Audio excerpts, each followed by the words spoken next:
अस्सलाम वालेकुम नाज़रीन कराम, मैं सलीम ईमान हूँ और हाज़िर हूँ एक नई वीडियो लेके आपके सामने। नाज़रीन कराम, सायरा बानो को आप बखूबी जानते हैं। एक ज़बरदस्त पॉलिटिशियन है, खरी बात करती हैं और लगी लिपटी रखे बगैर तमाम चीज़ें जो हैं वो सामने लेके आती हैं और यही इनकी वजह शोहरत भी है। नाज़रीन कराम, सलमान हैदर साहब का एक शो है, पब्लिक टीवी पे ये करते हैं। उसमें देखिए कि सायरा बानो साहब जो है वो ये जो जजेस का जो एक कंट्रोवर्सी जो चली हुई है मुल्क में, 6 जजेस का जो मामला जो है वो उभरा हुआ है, उस पे बात कर रही हैं और एक बड़ी तहलका-खेज़ खबर दे रही हैं। आप ज़रा ये वीडियो देखिए, फिर इसके ऊपर बात करते हैं। खुफिया एजेंसी और एग्जीक्यूटिव के एहलकारों के दबाव से मुतालिक इस्लामाबाद हाईकोर्ट के 6 जजेस ने ना सुप्रीम जुडिशल काउंसिल को लिखे गए खत से एक नया पेंडोरा बॉक्स खोल दिया और कोई शक नहीं कि हर शख्स और इदारे भी काफ़ी डिफेंसिव पोजीशन पर नजर आए हैं। और ये नहीं, पिछले 48 से 72 घंटों में जो अहम तरीन मुलाकातें हो गई और जो फुल कोर्ट इजलास बुला लिया गए, उससे अंदाजा होता है कि ये खत लिखने वाले भी गैर मामूली हैं और इस खत के जो मुंदरजात हैं वो भी गैर मामूली हैं। अब इसकी तहकीकात के लिए हुकूमत ने इंक्वायरी कमीशन बनाने का ऐलान तो कर दिया। कल चीफ जस्टिस काजी फायज़ की ख्वाहिश पर उनकी वज़ीर आज़म शहबाज शरीफ से मुलाकात हुई। 1 घंटा 20 मिनट तवील ये मुलाकात में रिटायर्ड जज की सरबराही में इंक्वायरी कमीशन बनाने का फैसला हुआ और इंक्वायरी के TORs में इस खत और माजी के मामलात भी शामिल होंगे। सायरा बानो साहब, इधर तो बजाय इसके कि कमीशन का एक बेहतरीन प्लेटफॉर्म हो, सबसे पहले क्या आपको नहीं लगता कि जब ये 6 जजेस के एक इदारे के ऊपर ये सारा इल्ज़ाम है कि उनको इस तरह इन्फ्लुएंस करने की कोशिश की जा रही है, जब ये 6 जजेस chief justice of Pakistan justice Qazi Faez Isa के पास गए हैं, सुप्रीम जुडिशल काउंसिल के पास गए हैं, तो क्या ये सबसे बेहतरीन मौका नहीं था कि हम अपनी अदलिया को मजीद मजबूत करने के लिए, इस इदारे को मजीद मजबूत करने के लिए खुद इस मसले को टेकअप करते हैं, सुओ मोटो की शक्ल में करते? इससे बड़ा और कौन सा मामला हो सकता है पाकिस्तान के अंदर कि पूरी की पूरी अदलिया ही कॉम्प्रोमाइज हो गई? ये 1-2 नहीं ना, 6 जजेस हैं। और उसके मतलब सोने पर सुहागा ये कि जब इन आज़ाद एक कमीशन की बात की जा रही है जो कि एक रिटायर्ड जज जिसकी सरबराही करेगा, उस पर एतराज़ात अपनी जगह, ये एग्जीक्यूटिव के ऊपर इल्ज़ाम है, ये खुद हुकूमती इदारों के ऊपर, हुकूमत के ऊपर इल्जाम है जिनके नीचे ये तमाम इदारे हैं, और वो वजीर कानून कह रहे हैं कि इन जजेस ने गलत काम किया, इन जजेस का प्लेटफॉर्म ही सही नहीं, बल्कि वो यहां तक कह रहे हैं कि जिन जिन केसेस के अंदर ये मौजूद हैं जजेस, वो केसेस से ही अलग हो जाएं, तो यानी वो जजेस रहे जिनको कंप्लेन कोई नहीं।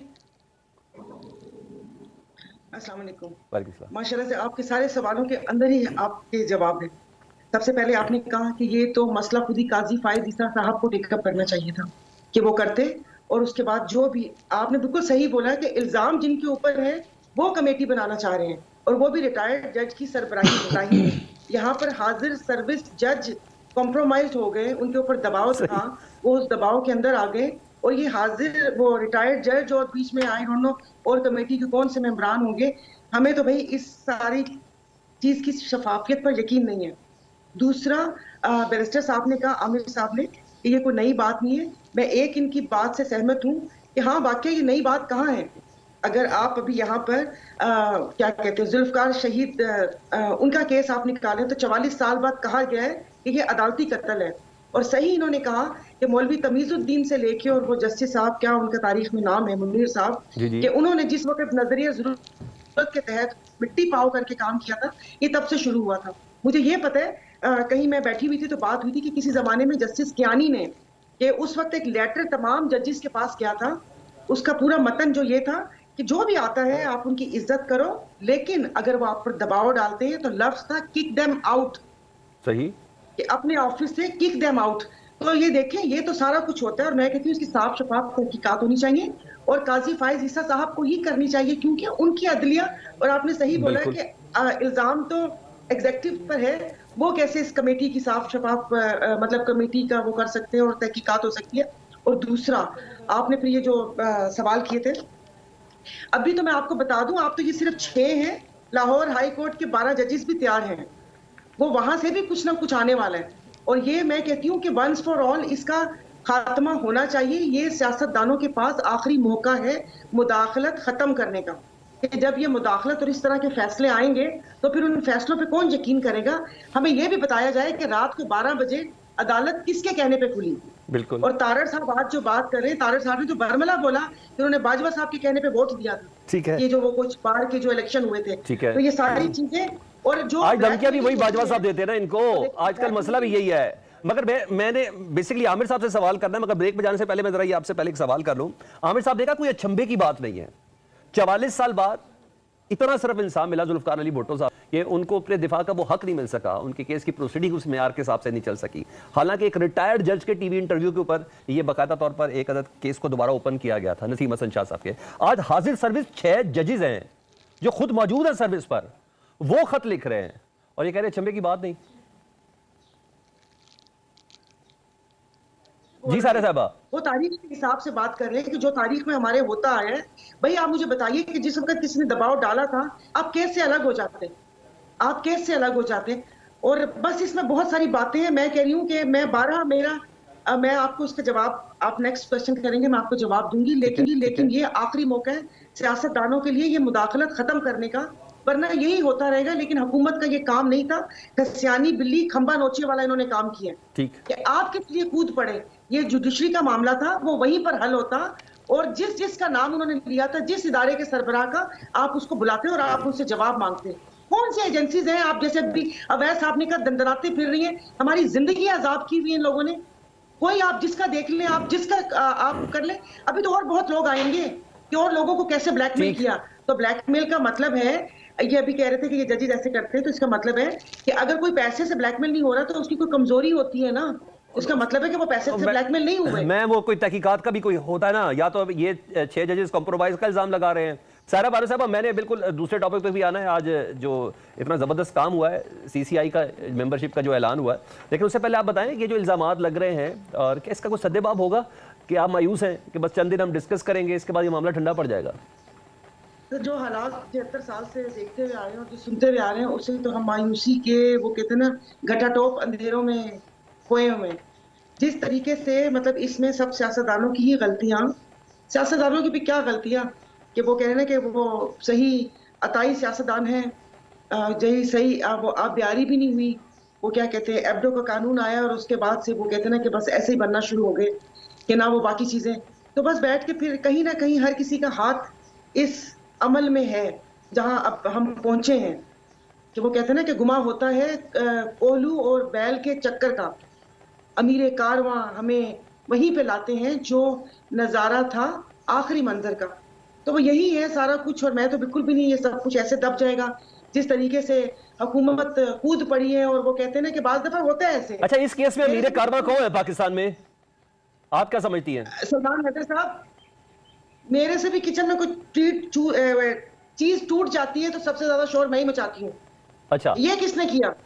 तो वो जल्दी से इन्होंने कमेटी बना दी है, और जहां आपका कमेटी, कमीशन, जेआईटी ऐसा कुछ बने तो आप समझे कि वो मिट्टी पाओ, वो मामला दब जाएगा, वो उस कमीशन की नजर हो जाएगा। होना तो काइज जस्टिस साहब को खुद इस पे सो मोटो एक्शन लेना चाहिए। तो वो कहते हैं ना कि बाकी चीजों पे तो सो मोटो एक्शन लिया जाता है कि अपनी अदलिया के वकार के लिए 139 नंबर से कोई थोड़ा सा ऊपर की तरफ खिसकने के लिए ये काम करना चाहिए था। और सारा खुद ये कि भाई कौन है, और आवाम के सामने ये हकायक लाने चाहिए। खैर आवाम बेचारी किस खेत की मूली है, लेकिन ये सब ऐसे ही होगा, 4-5 ऐसे होगा। फिर आई एम सॉरी, ये जो इतने हमारे जो सहाफी आजकल छोड़ देते हैं हर मामले के ऊपर, वो फिर इसको दूसरी तरफ रुख लेकर जाएंगे कि इससे क्या होगा, इससे इसको रिलीफ मिलेगा, अभी ये केस आना था, अभी फैसला आना था, कल किसी वो महाशय ने बोला कि वो मिलिट्री कोर्ट का फैसला आना था इसलिए ये कट्टा खोला गया।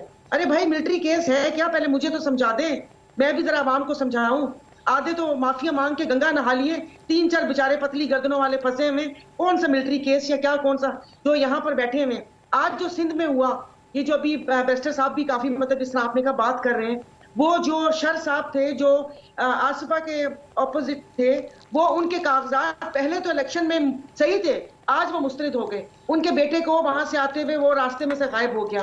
आज बीबी जिंदा होती तो बहुत दुख में होती कि उनकी औलाद मुखालफों के पेपर रद्द करवा के और बिला मुकाबला मुंतखब हुए। तो इस मुल्क में तो ऐसे होता है, किस किस चीज को हम बात करेंगे कि वो हैरान हूँ, रोऊं क्या जिगर को, दिल को के पीटू जिगर को। तो यहाँ पर तो ऐसे ही होता रहता है। अच्छा सायरा बानो साहबा, एक और बड़ा काम हुआ पीछे है। जिस तरीके से इन लोगों को गवर्नमेंट मिली है, जिस तरीके से इन लोगों को सब कुछ मिला है, आके सिंहासन पे बैठे हुए, वाइसराय बन के बैठे हुए, जैसे वो तो माउंट बैटन फिर भी बेहतर था, जो ये यहाँ पर वाइसराय बन के बैठे हुए एस्टेब्लिशमेंट के। ठीक है। और जिस तरीके से मुल्क का हो रहा है, भाइयों, किसी की प्राइवेसी रहने दे दो, कमरों में प्राइवेसी रहने दे दो। इतनी एफर्ट वहां पे करें यहाँ पर फिर हमें बयान देना पड़ता है कि दहशतगर्दों से हम आईनी हाथों से निपटेंगे। तुर्बत में क्या हुआ था, उस पर कोई प्रोग्राम क्यों नहीं हुआ?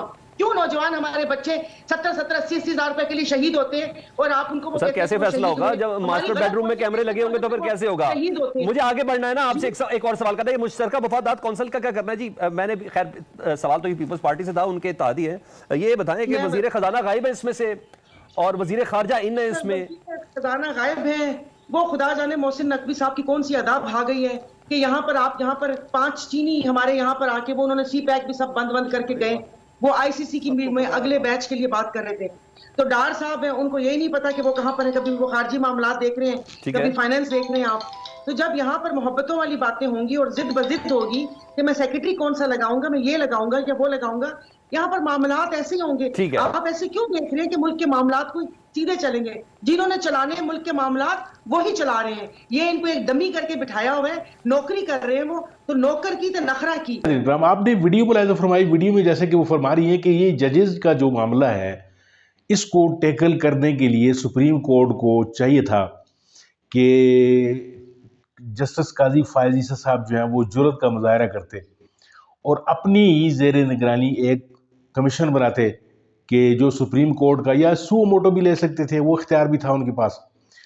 लेकिन नाज़रीन किराम, बकौल सायरा बानो के चीफ जस्टिस साहब जो हैं उन्होंने एक चाल चली और वज़ीर आज़म साहब का कंधा इस्तेमाल किया, या अंदरूनी खाना हो सकता है कई चीज़ें हो रही होती हैं। इस्टेब्लिशमेंट अब ये नहीं चाह रही कि ये जजेस जो हैं, अब ज़ाहिर है बात फिर दूर तक जाती है और जजेस जो बात कर रहे हैं वो बात जो है वो उसका खुरा जो है वो फिर इस्टेब्लिशमेंट तक जाता है अगर इसकी गैर जानबदाराना कोई तहकीक हो जाती है। तो उस हवाले से फिर अब इन चीज़ों को जो जैसे कहते हैं ना मुहावरा है कि गोंगलियों से मट्टी झाड़ना, ये अब वो कोई कमीशन बन जाएगा, कमेटी बन जाएगी और फिर इसके ऊपर जो है वो साल साल जो गुजरते चले जाएंगे, इसका कोई नतीजा नहीं निकलेगा। और दूसरी जो तकलीफ दे बात है इन जजेस के हवाले से कि इन्होंने एक शिकायत की है जो सुप्रीम जुडिशल काउंसिल को की है उन्होंने, जो कि इनकी बॉडी है ऊपर, जो इनका